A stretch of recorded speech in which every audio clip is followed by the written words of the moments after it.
Hello, everybody. Welcome back to our first program of the month of May.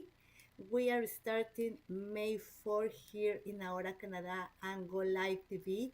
And I'm very happy because this month is very special for all mothers, for all people that become mother, mom, parent. In this month, we are celebrating Mother's Day, and I think that's an amazing thing to do to recognize the labor that all moms do at home, the all parents do at home.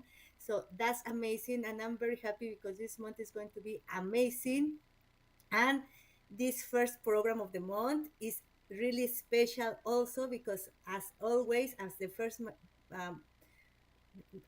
Tuesday of Thursday of every month, I have Tania Borja from the Stop Community Center. She is the coordinator of the Healthy Beginning program, and we have a special guest also, Rosa Garcia, and we are going to talk something that is very interesting to all new mothers, all new parents. What happened when you have a newborn? What happened? How to register? What to do? And it's like the gift after you are pregnant until you have your baby. Now is the next step, and it's like a graduation, I think, for moms to enroll to register a newborn. Welcome, Tanya, and welcome, Rosa. Nice to have you guys here. Hi, Miriam. How are you doing? Hi, Rosa. Um, I'm really Hello, happy hello. to be here. Yeah, thank you for inviting me. I'm really happy to be here as well. Thank Thank you for you, having. thank you. Tanya, please, you are the coordinator of the Healthy Beginning programs, and this month I think is a very special month for all moms, for all parents. So, share with us a little bit of your program. Yes, thank you. Yes, very, very excited to be here today. As every month, every first Thursday of the month, we have our Healthy Beginnings radio show, which just last month we accomplished our first anniversary. So, really happy. And Healthy Beginnings program, it's a program that we host at the Stop Community Food Center. It's a program for new mothers, for expectant mothers that are in need of extra support, like food supports and some referrals, as well as community building opportunities. We are very, very proud to be serving our community for many, many years now. And today I am really excited because we have one of our partners joining the show today. Healthy Beginnings partners up with many agencies around the city, and the neighborhood group is one of these partners that we work with. And Rosa Garcia is here to represent the neighborhood group, and she's the one who's going to be sharing all this really interesting information about baby registration process. And I really like the way that you put it. It feels like a graduation. Once you've been inspecting your child and then it's out finally, like getting him to register and get all his papers in place. It feels like a graduation indeed. Thank you, Miriam, and welcome, Rosa. Thank you, Tanya. Thank you, Miriam. Yeah, in fact, it's very, very important. And as soon as you have your baby born, it's very important to see all the documents that the baby needs in the country. First of all, the first one is the birth registration, but it's very important. It's very easy and it's very important. It's now it's online you can do it, and it's a 5-in-1 baby bundle birth registration, so it's very easy. The most important thing is collect the information before you start. So they have to have the paper that they give them when they discharge from the hospital, or when they meet a midwife. They're gonna provide information about the date of the birth, the name of the hospital, the doctor's name or midwife who helped them for the deliver the baby. It is gonna be the sex and birth weight of the child, number of weeks of the parent was pregnant, And those information, it comes in the release form that they get when they leave the hospital. So it's very, very important to get the information before. And one of the most important is to have the name of the child already Mm-hmm. confirmed. Because sometimes we are not sure, and should I put one name, two names, and one last name, two last names, depending on the background of the mom, of the father.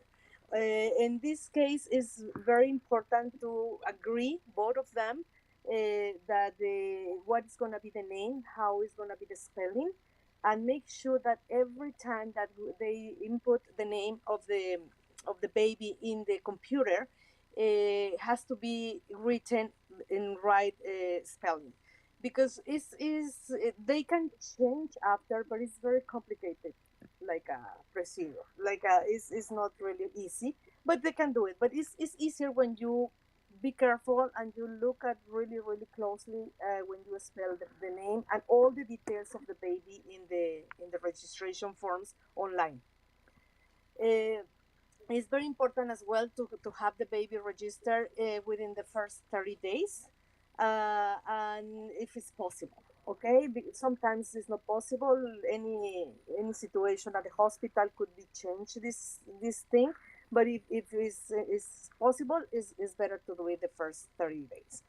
In this case, the hospitals send information to the office of the Registrar General, that is the main office. And when the hospital send that information and you go to the computer and do the registration of the baby, all the information that you submit in your registration has to match with the hospital information. So at that point, those if they match, is the registration is authorized and is done. But if some of the names, for example, of the doctor last name is not correct, or something is different from the hospital information, so they are gonna send you a letter that there's something wrong, and they have to submit again the correct information. So that's very important, just to be aware that information that you submit is exactly the same like you did or you have from the hospital or from the midwife. Okay. Who can register the baby? It could be the biological mother, it could be a parent of the child, it could be the non-biological parent, of course, if they are going to be in that case.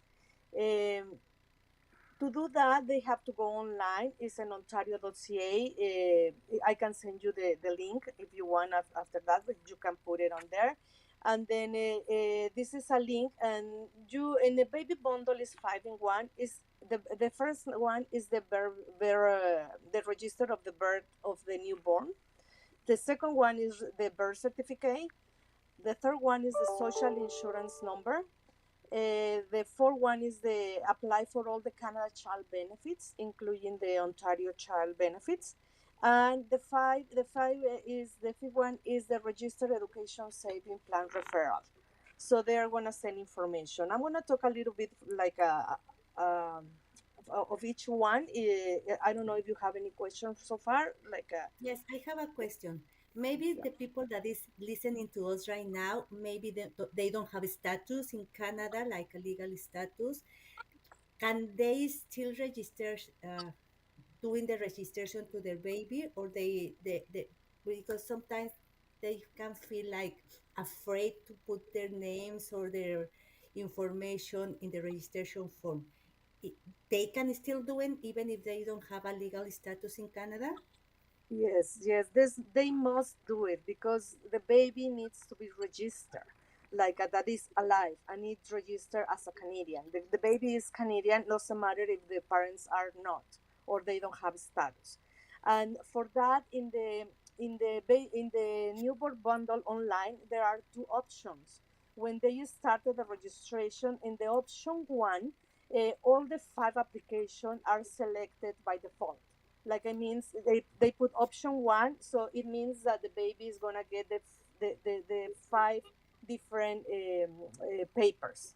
Okay, but if they don't have status or they are visitors or anything could happen, they need to press the option two. The option two, they're gonna be the birth registration is selected by default because the baby has to be registered, and then they have to put the option two, that is the birth certificate. Okay, so there is the two options that the people who doesn't have status, they need to submit option two and just put the birth registration and the birth certificate. I have Okay. one more question. I Yeah. know, I don't know if you, Tanya, have this question or your moms give you ask you this question very often in the program, like which form should I apply for the birth certification? Because you have an option to be a long form or a short form. Which one is the best to apply for? Okay, there are three different forms Three. of birth certificate. Yes, there are three. The first one is the short one. The short one is just with the information that the newborn, the newborn, like the name and the date and everything, is all information about the baby. And that short form is like a type of like a card, like a credit card, like a really small, and that it can be used only when the baby is 16 years old and up, and it's gonna be used only for like an ID, and to like apply for adult general passport, social insurance number, Ontario driver license. Is type of the birth certificate that they can use.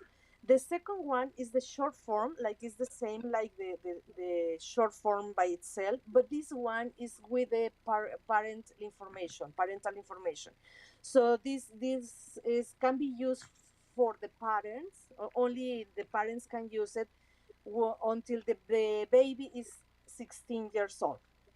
Okay, this can be used to apply for general passport, child care insurance, and certain immigration or citizen application. Okay, but the long form, that is the third one, it is like a certified copy of the birth registration. That is the long form. The long form comes with all the information, the physician, the hospital, the parents, the babies, the everything. That is the some in some South America countries they have a big paper for the the certification, and that one is similar to that. So that one, because it's the most complete one, is the one that is going to be valid for anything you need in your life. Applying for any status, adopting a child abroad in the future. If you would like to have a second citizenship, for example, if you are from in this case from Mexico, you can have the citizenship from Mexico, but you need to present the long form. And also, any type of visas that you are going to travel, they are going to ask for the long form. So that I strongly recommend everybody to get the long form. And also, if they want to have the another two, is okay. They can have only one of each, but they can have the three different birth certificates. That is okay, but each one has different cost. Okay, I think. that's very good to know. I didn't know that was three different forms. Now I learned something new. I don't know you, Tanya, if you knew this, but I also have a question for you, Tanya. Is in your program after, because with you the mothers go when they are pregnant, and after they give birth, they just start in your program for 6 more months, right? That's So correct. if they didn't register the baby in the when they are having trouble to register the baby, is a way that they can access your services in the healthy beginning after the baby is born, even if they didn't get to the process of the pregnancy with you, or that's not a possible way? So the question is if we accept postpartum Yes, participants. exactly. No, we don't. We are a Canadian perinatal, part of the Canadian perinatal national program, and this is specifically for pregnant women or pregnant people. And we register those who are pregnant. Once they're postpartum, unfortunately, we are not able to register them. We also have a catchment area, which is another. Another thing to keep in mind, the person who is looking to register to the program needs to be part of the catchment area, and and make an appointment so I can provide them with all the information that they need to book an appointment, and just to make sure that they are eligible to register at the program. We are located at 1884 Davenport Road. That's Davenport and Symington area, between Lansdowne and Lawton. And yeah, it's we are doing active outreach. So if anyone is interested, is pregnant, and is interested in being part of our program, again, participants need to be low income or in a way food insecure and looking for some extra support in the community. Thank you, Tanya, for clarifying that, because if you know someone that is pregnant, is planning to become pregnant, you can refer to the Stop Community Center with Tanya Borja and the Healthy Beginning Program. But be sure that you are in the catchment area, and if you are not sure if you are, you can reach the website and check, or ask Tanya by email or phone call. You can ask her. And Rosa, I have more one question for you. Even if the parents are doesn't have a legal status, can the kid is still having a social insurance number, or that's not possible because the parents are with no status, or that's a right that they have since they are born in Canada? Okay, and that question is the child or the baby has the right to have the social insurance number, but for that they need to apply, and the parents who apply for the social insurance number have to be a resident, could be permanent resident, citizenship, work permits, and sometimes refugee claimant or convention refugees can do it, but they have to do it in person, and they want to apply, they're going to ask for more documents. So but if you don't have a status as a parent, I cannot apply for the social insurance for the baby. But in this case, the social insurance number is just the number that they will use when they are older, and they can be working.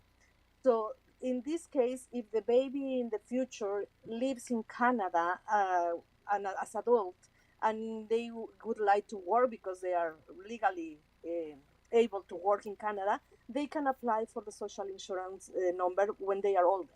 So it doesn't. They don't have to have it right now when they are babies. The parents, they like to ask for it because they sometimes want to open a bank account with the RRSP, that is the money that the government put in the bank's account, like complement the savings for the baby for the school in the future.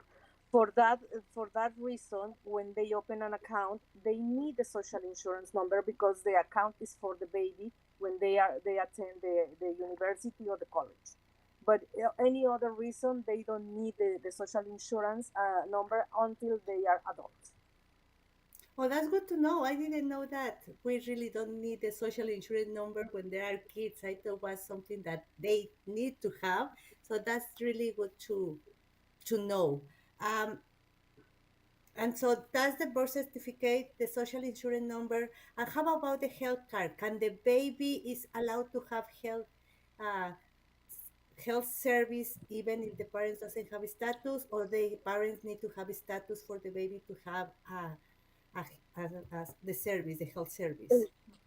Legally, as like at the Health of Ontario, they have the point like if the baby is born in Ontario and is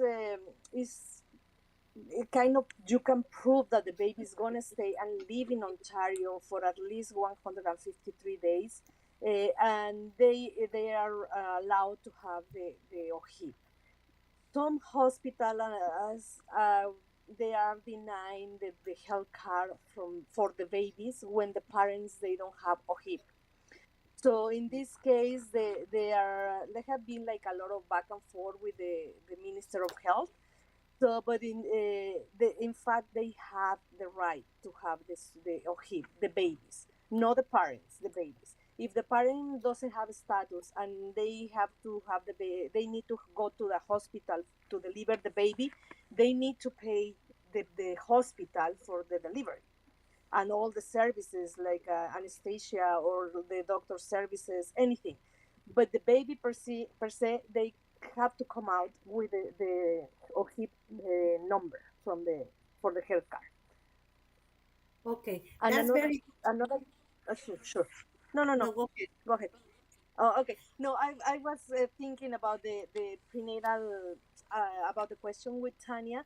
The Canadian prenatal nutrition programs are all over the GTA. So any parent, any woman that is pregnant and is not in the catchment area is not just left aside. Like they in each area of the city, there are prenatal programs all over the city, and part of the TNG that is our team, we have different programs that we attend and support all over in the east side, in the west side, in the south, in the north.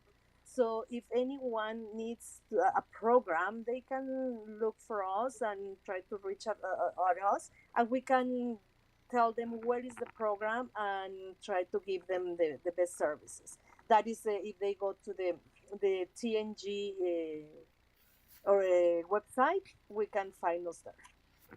Thank you, Rosa, for letting us know that because I'm sure not all pregnant women live close to the Mhm. catchment area of the stop, but it's good to know that there is other options for that.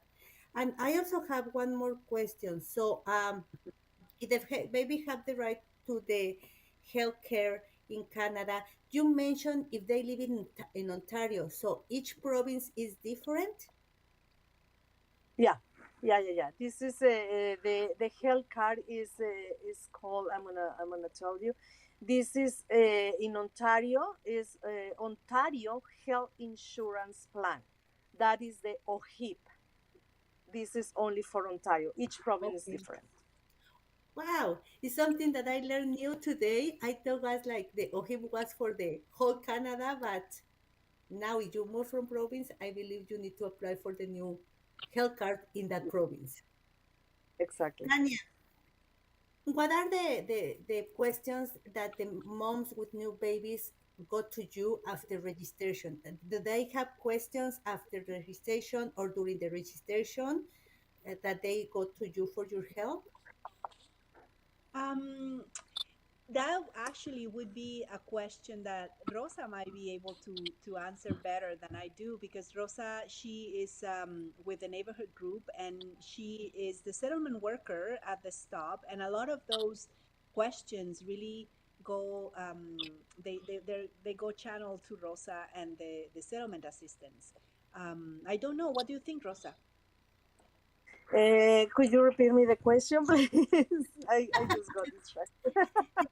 What are the more common questions for the parents, for the moms, after they have the baby with the registration? So they have questions, or it's like it's easy and no questions when they register. It's they have it's easy when they speak the language. We have a language barrier in our participants, so it's kind of difficult when they don't speak English. So they need to go through the website. I need to answer. So the question is, if I don't have status, can do register my baby? It's like you asked me if I can receive all the childcare benefits, if I can get the social insurance number, or if you help me to fill up the forms, or I don't have, I apply online and I haven't received my birth certificate yet. What should I do? So, and uh, related to the birth registration, there are the most common information. And another thing is, they send me a letter that the information is wrong, and they send them back, and they don't have the birth certificate yet. So, should I call? Should I go online? So those questions are most common. And I think we covered almost all the questions that they have. I think we covered them today. And you can go through Rosa, where they can find you. The people can reach you directly, or they need to go to an agency and apply, or how, if they have a question about the baby registration, how can they reach you? No, no, they can reach me. We serve anyone in GTA. So my email is rosa.guadarrama at tngcs.org. So I can send it to you, and then you can put it on the website, and anyone can just reach at me if they want any question. Not even if they're pregnant. If they have another questions, another needs, there are newcomers, or I can help anyone. We are not limited just for one area or pregnant woman. Our services are open to everyone, anyone who needs it. Thank you, Rosa. So after you send me the email, I will put it on the comments or in the description, and like that you can reach her. Tanya and Rosa, thank you for being here today with me in this. I love May. I love May because it's like the mother of it's the month of all mothers, and I think the work that as a mom, as a parent, you do is an amazing thing. Something that you want to close the program, some remarks that you want to have closing the program, Rosa, and then Tanya. Thank you. No, thank you for inviting me. I'm willing to help anyone they need newcomers. No, it doesn't matter the country, doesn't matter the language. We are open to serve anyone in the city, any problem. And if they are pregnant, congratulations. They are the best thing in the world. It's amazing. Thank you Thank for you, having me. Rosa. Thank you, Rosa. Thank you, Miriam, for having us as every month. Yes, we are also extending the invitation to those community members who want to register to the program. Our program it's on Wednesdays from 10 to 12:45. My email to reach me for to book an appointment for registration is Tania TANIA at thestop.org. And if you send me an email, I will share information with you and I will guide you through the registration process. We'll give you an appointment and we'll enroll you in Healthy Beginnings. We have a lot of partners, as I mentioned, that can support community members in a different, in a wide variety of aspects. We are really happy to have the neighborhood group being part of the settlement team at the Healthy Beginnings. It led by Rosa, and thank you so much for all the information that you share with us today. Very, very important information. Thank you, Miriam. And yes, happy Mother's Day coming up to everybody. Yes, thank you so much. Happy Mother's Month. We can say Happy Mother's Month because in Mexico we celebrate one day, in Canada we celebrate one month, the other day, and I think in different countries you celebrate it in different days. Also, I think Argentina celebrate Mother's Day in other month.